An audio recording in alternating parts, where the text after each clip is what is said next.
നമസ്കാരം. ഈ വർഷം ആദ്യം പുറത്തിറങ്ങിയ ആട്ടം എന്നൊരു സിനിമയുണ്ട്.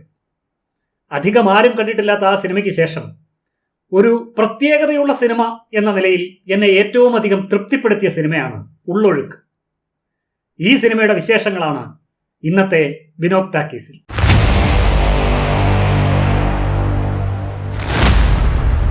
ഉർവശിയും പാർവതി തിരുവോത്തും പ്രധാന വേഷങ്ങളിൽ എത്തുന്ന ഉള്ളൊഴുക്കിലേക്ക് കടക്കുന്നതിന് മുൻപ് ആ സിനിമയെ ചുറ്റിപ്പറ്റിയുള്ള ചില വിശേഷങ്ങൾ ആദ്യം തന്നെ പറയാം. ഈ സിനിമയുടെ കഥയും തിരക്കഥയും എഴുതി സംവിധാനം ചെയ്തിരിക്കുന്നത് ക്രിസ്റ്റോ ടോമി എന്നൊരു ചെറുപ്പക്കാരനാണ്. അദ്ദേഹത്തെക്കുറിച്ച് മുൻപ് നമ്മൾ കേട്ടിരിക്കാനിടയില്ല. കാരണം ഈ സിനിമ അദ്ദേഹത്തിന്റെ ആദ്യത്തെ സിനിമയാണ്. ഈ Satyajit Rai film and television ഇൻസ്റ്റിറ്റ്യൂട്ടിലെ സിനിമാ പഠന വിദ്യാർത്ഥിയായിരിക്കുന്ന കാലത്ത് ആ കോഴ്സിന്റെ ഭാഗമായി തയ്യാറാക്കിയ ചില ഷോർട്ട് ഫിലിമുകൾക്ക് ദേശീയ അംഗീകാരം വരെ ലഭിച്ചു എന്നതൊഴിച്ചാൽ കാര്യമായി ഒന്നും ഈ ക്രിസ്റ്റോ ടോമിയുടെ പേരിൽ നമുക്ക് ലഭിച്ചിട്ടില്ല. ആദ്യമായി ഒരു സിനിമ ചെയ്യണം എന്ന ഉദ്ദേശത്തിൽ ഏതാണ്ട് 10 വർഷത്തിന് മുൻപ് ക്രിസ്റ്റോ ടോമി ഒരു തിരക്കഥ തയ്യാറാക്കി വെച്ചു. സിനിമാ രംഗത്ത് പരിചയമുള്ള ചിലരൊക്കെ ആയിട്ട് അതിനെക്കുറിച്ച് സംസാരിച്ചു. എന്നാൽ കാര്യമായ പുരോഗതി ഉണ്ടായില്ല അന്നത്തെ കാലത്ത്. അങ്ങനെ ഇരിക്കുമ്പോഴാണ് 2018 മുംബൈ കേന്ദ്രമാക്കി പ്രവർത്തിക്കുന്ന സിനിസ്ഥാൻ ഫിലിം കമ്പനി എന്ന ഒരു കമ്പനി ഒരു തിരക്കഥാ രചന മത്സരം നടത്തുന്നു എന്ന വിവരം അറിഞ്ഞത്. ആ മത്സരത്തിലേക്ക് ഒരു തിരക്കഥ അയക്കാന് സുഹൃത്തുക്കൾ നിർബന്ധിച്ചതിന്റെ അടിസ്ഥാനത്തിൽ ഈ എഴുതി വെച്ച തിരക്കഥ ഇംഗ്ലീഷിലേക്ക് ഒന്ന് ട്രാൻസ്ലേറ്റ് ചെയ്ത് ക്രിസ്റ്റോ ടോമി മത്സരത്തിന് അയച്ചു. നമ്മുടെ ഹിന്ദി സിനിമാ താരം അമീർ ഖാനും ഒക്കെ ജഡ്ജിങ് കമ്മിറ്റിയിൽ ജഡ്ജസ് ആയിട്ട് വരുന്ന ഒരു സ്ക്രീനിങ് കമ്മിറ്റിയാണ് അത് ആ മത്സരം നിയന്ത്രിച്ചിരുന്നു. ഏതാണ്ട് 4000-ഓളം തിരക്കഥകളാണ് വിവിധ ഭാഷകളിൽ നിന്ന് വന്നത്. ആ മത്സരത്തിൽ ക്രിസ്റ്റോയുടെ തിരക്കഥ 1ാം സ്ഥാനം നേടി. ഒരു ഇന്റർവ്യൂവിൽ അതിനെക്കുറിച്ച് ക്രിസ്റ്റോ പറയുന്നുണ്ട്. ആ സമയത്ത് ക്രിസ്റ്റോ ഒരു വലിയ സാമ്പത്തിക ബുദ്ധിമുട്ട് നേരിടുന്ന ഒരു സമയമായിരുന്നു. തന്റെ തിരക്കഥയ്ക്ക് 1ാം സ്ഥാനം ലഭിച്ചുവെന്നും എത്രയും വേഗം മുംബൈയിൽ എത്തിച്ചേരണമെന്നുമുള്ള അറിയിപ്പ് അത് കിട്ടുമ്പോൾ ക്രിസ്റ്റോയുടെ പോക്കറ്റിലുണ്ടായിരുന്നത് വെറും 300 രൂപ മാത്രമാണ്. എന്നാൽ ആ മത്സരത്തിൽ ക്രിസ്റ്റോ നേടിയ സമ്മാനത്തുക എത്രയാണെന്നറിയാമോ? 25 ലക്ഷം. ഇന്നും സിനിമാ മോഹവുമായി സിനിമ എന്ന മാജിക്കിന് പിന്നാലെ അലയുന്ന നിരവധി സുഹൃത്തുക്കൾ എനിക്കുണ്ട്. അവർക്കൊരു പ്രചോദനമായിക്കോട്ടെ എന്ന് കരുതിയാണ് ഈ ക്രിസ്റ്റോയുടെ കഥ ഞാനിവിടെ പറഞ്ഞത്. അന്ന് ആ മത്സരത്തിൽ ക്രിസ്റ്റോ സമർപ്പിച്ച സ്ക്രിപ്റ്റിന്റെ പേര് ദ ഫ്യൂണറൽ എന്നായിരുന്നു. ആ സ്ക്രിപ്റ്റാണ് ഇപ്പോൾ കേരളത്തിൽ വിജയകരമായി പ്രദർശിപ്പിച്ചുകൊണ്ടിരിക്കുന്ന ഉള്ളൊഴുക്ക് എന്ന സിനിമ. കൂടത്തായി എന്ന് കേട്ടാൽ നിങ്ങൾക്ക് ഒരു പഴയ കൊലപാതക പരമ്പര ഓർമ്മ വരും. ഇന്ത്യൻ ക്രൈമുകളുടെ ചരിത്രത്തിൽ അപൂർവങ്ങളിൽ അപൂർവമായ സീരിയൽ കൊലപാതക പരമ്പരയായിരുന്നു അത്, ദ ജോളി ജോസഫ് കേസ്. ആ കേസിനെ സംബന്ധിച്ച് ഒരു ഡോക്യുമെന്ററി ലോകത്തിലെ ഏറ്റവും പ്രധാനപ്പെട്ട OTT പ്ലാറ്റ്ഫോമായ നെറ്റ്ഫ്ലിക്സ് നിർമ്മിക്കുകയുണ്ടായി.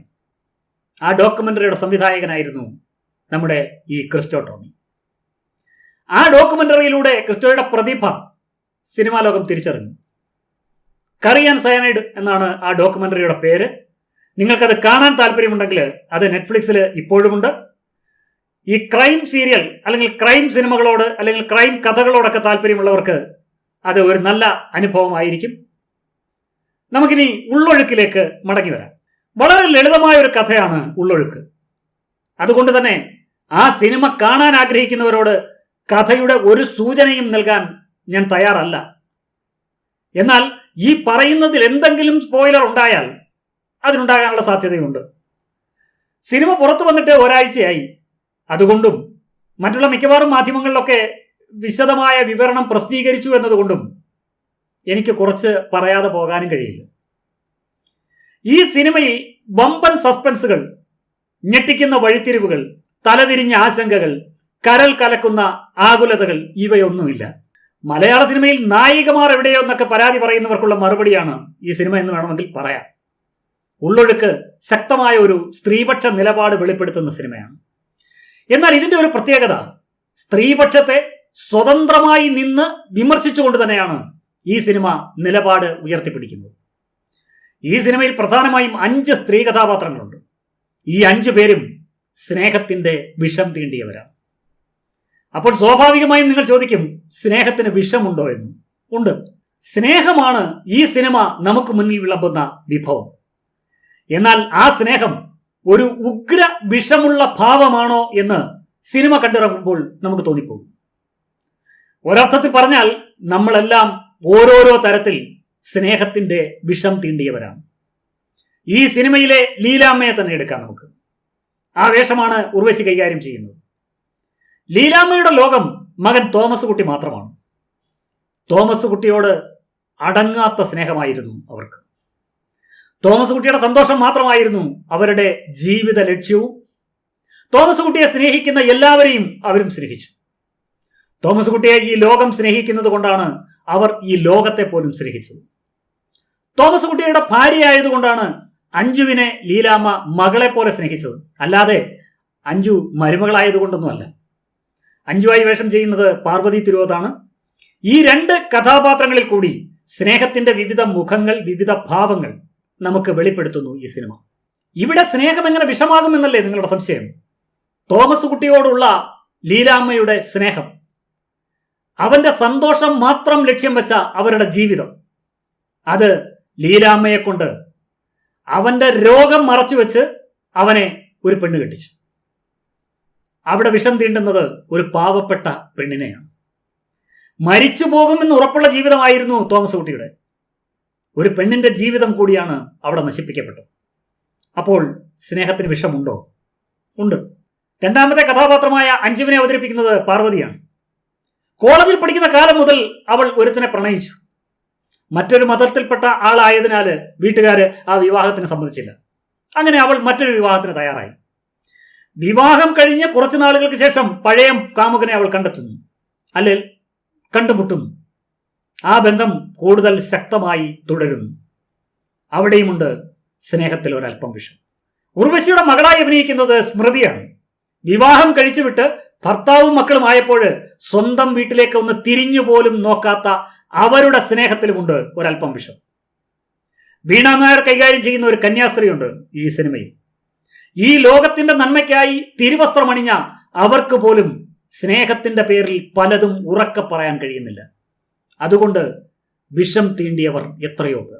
ജയാക്കുറുപ്പ് അവതരിപ്പിക്കുന്ന പാർവതിയുടെ അമ്മ, സ്വന്തം മകളെ വിവാഹം കഴിക്കാൻ പോകുന്ന ആള് ഒരു നിത്യരോഗിയാണെന്ന് അറിഞ്ഞിട്ടും അത് മറ്റാരും അറിയാതെ മനസ്സിൽ സൂക്ഷിച്ചത് മകൾ കുറച്ച് കൂടുതൽ സമ്പത്തുള്ള വീട്ടിൽ സുരക്ഷിതയായിരിക്കും എന്ന ചിന്ത കൊണ്ടാണ്. മകളോടുള്ള ആ അമ്മയുടെ സ്നേഹത്തിലും ഒരല്പം വിഷമുണ്ട്. സ്നേഹത്തിന്റെ വിഷം കൊണ്ട് പരസ്പരം തീണ്ടി വിഷമിക്കുന്ന 5 സ്ത്രീകളുടെ കഥയാണ് ഉള്ളൊഴുക്ക്. പ്രകടനങ്ങളിലേക്ക് വന്നാൽ ഉർവശി ഒന്നാമത്. ഉർവശിയുടെ അഭിനയം മലയാള സിനിമ എത്രയോ കാലമായി കാണുന്നു. ആ കാലം മുഴുവൻ ആറ്റിക്കുറുക്കി ഒരൊറ്റ സിനിമയാക്കി ഒറ്റ കഥാപാത്രമായി നമ്മൾക്ക് മുന്നിൽ വെക്കുന്നു ഉർവശി. കൈയെടുത്ത് തൊഴുതുകൊണ്ട് കണ്ണെടുക്കാതെ നോക്കിയിരുന്നു പോകും നമ്മൾ ഉർവശിയെ തന്നെ. പിന്നീടുള്ളത് ഉർവശിക്ക് ചുറ്റും തിരിയുന്ന ബാക്കി 4 കഥാപാത്രങ്ങളാണ്. പാർവതി, വീണ നായർ, ജയാക്കുറുപ്പ്, സ്മൃതി. ഇതിൽ പാർവതിക്ക് ആ കഥാപാത്രത്തിന്റെ സ്പേസ് നൽകുന്ന ഒരു പ്രയോറിറ്റി ഉണ്ട്. പാർവതി അത് നന്നായി ചെയ്തു എന്ന് മാത്രമാണ് എനിക്ക് തോന്നിയത്. എന്നാൽ ഉർവശിയുടെ മകളായി വേഷം ചെയ്ത സ്മൃതി, ഉർവശിയുടെ സഹോദരിയായി വേഷം ചെയ്ത കന്യാസ്ത്രീയായി വന്ന വീണ നായർ എന്നിവരുടെ പ്രകടനം റിയൽ എന്ന് പറഞ്ഞാൽ റിയാലിറ്റി. ഉർവശിയുടെ മകന്റെ വേഷം ചെയ്ത പ്രശാന്ത് മുരളി അടുത്ത കാലത്ത് ചെയ്ത വേഷങ്ങളെല്ലാം ശ്രദ്ധേയമായിരുന്നു. ഈ സിനിമ ഒരു ഗംഭീര ബ്രേക്ക് നൽകും എന്നത് ഉറപ്പാണ്. പാർവതിയുടെ കാമുകനായി വന്ന രാജീവ് എന്ന കഥാപാത്രം, ആ രാജീവ് എന്ന കഥാപാത്രമായി അഭിനയിച്ച അർജുൻ രാധാകൃഷ്ണൻ ഒരു ഭാരവുമില്ലാതെയാണ് ആ വേഷം ചെയ്തത്. അലൻസിയർ പാർവതിയുടെ അച്ഛനായിട്ടാണ് എത്തുന്നത്. എടുത്തു പറയേണ്ട പ്രകടനമാണ് അലൻസിയർ നടത്തിയത്. ഈ സിനിമയിലെ സംഭാഷണങ്ങളെല്ലാം കുഞ്ഞു കുഞ്ഞു ഡയലോഗുകളാണ്. എന്നാൽ ആ കുഞ്ഞു സംഭാഷണങ്ങളിലെല്ലാം ഒരല്പം വെടിമരുന്നുണ്ട്. ഒരിടത്ത് ഈ അലൻസിയർ തന്നെ ചോദിക്കുന്നുണ്ട്, ഇനി എന്തൊക്കെയാണ് ഞാൻ അറിയാനുള്ളത് എന്ന്. ആ കുഞ്ഞു ഡയലോഗ് നമ്മളെ ഇത്രമാത്രം നിർത്തി കത്തിക്കുന്നു എന്നത് സിനിമ കാണുമ്പോൾ നിങ്ങൾക്ക് ബോധ്യമാകും.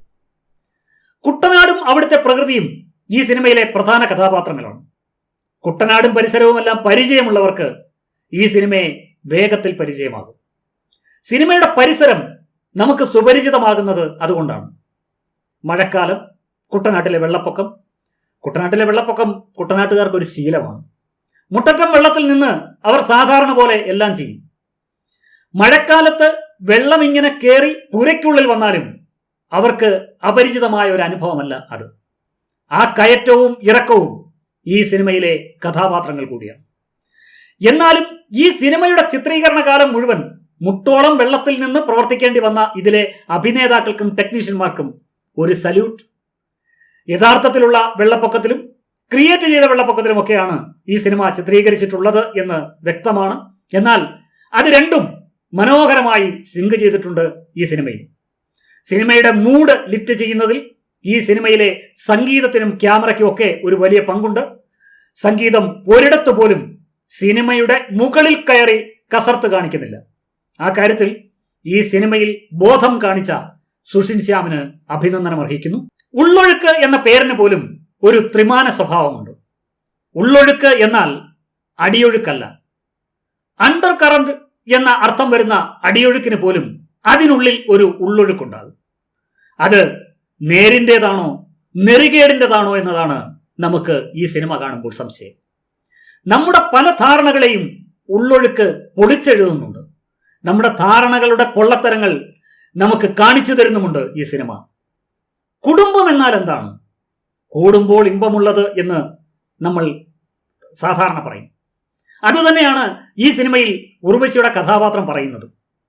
ഈ കുടുംബത്തിന്റെ ഇമ്പം കണ്ടിട്ട് അല്ലെങ്കിൽ സന്തോഷം കണ്ടിട്ട് സാക്ഷാൽ കർത്താവിന് പോലും, എന്ന് വെച്ചാൽ ദൈവത്തിന് പോലും അസൂയയുണ്ടായി എന്നാണ് ലീലാമ്മ ഒരിടത്ത് പറയുന്നത്. എന്നാൽ ഉർവശി വിശേഷിപ്പിച്ച അല്ലെങ്കിൽ നമ്മളെല്ലാം വിശേഷിപ്പിക്കുന്ന കൂടുമ്പോൾ ഇമ്പമുള്ളത് തന്നെയാണോ കുടുംബം? കുടുംബം എന്നാൽ നിറയെ സത്യങ്ങൾ മൂടി വെക്കാനുള്ള ഒരിടമാണ് എന്ന് ഈ സിനിമ പറയുന്നുണ്ട്. ഓരോ മനസ്സുകളും സത്യങ്ങളുടെ ശവപ്പറമ്പാണ്. ഒരു മറയ്ക്ക് പുറത്ത് നമ്മൾ ഊതി വീർപ്പിച്ച് അലങ്കരിച്ച് നെറ്റിപ്പട്ടവും തലക്കെട്ടുമൊക്കെ കെട്ടി കൊട്ടിപ്പാടി നടക്കുന്ന കുടുംബം എന്ന കെട്ടുകാഴ്ചയുടെ പൊള്ളത്തരം തുറന്നു പറയുന്നു ഉള്ളൊഴുക്ക് എന്ന സിനിമ. അതുകൊണ്ട് ഈ സിനിമ നമ്മളെ വീർപ്പ് മുട്ടിക്കും. ഒരിക്കൽ കൂടി ഒന്ന് കാണാൻ നമ്മളൊരു പക്ഷേ ഭയപ്പെടും. നമ്മൾ തന്നെ അലങ്കാരമായി കൊണ്ടു നടക്കുന്ന നിരവധി വേഷങ്ങൾ നമ്മളിൽ നിന്ന് അഴിഞ്ഞു വീഴുമോ എന്നതാണ് നമുക്ക് മുന്നിൽ ഈ സിനിമ നൽകുന്ന ഭയം. ഒരു നല്ല ഫീൽ ആഗ്രഹിക്കുന്ന, ഗൗരവമുള്ള കാഴ്ച ഇഷ്ടപ്പെടുന്നവർക്ക് ഈ സിനിമ ഞാൻ ശുപാർശ ചെയ്യുന്നു. സിനിമ കണ്ടവർ അഭിപ്രായം കമന്റായി രേഖപ്പെടുത്തുക. നാളെ മറ്റൊരു സിനിമയുടെ വിശേഷവുമായി നമുക്ക് വീണ്ടും കാണാം. എല്ലാവർക്കും സ്നേഹാദരം.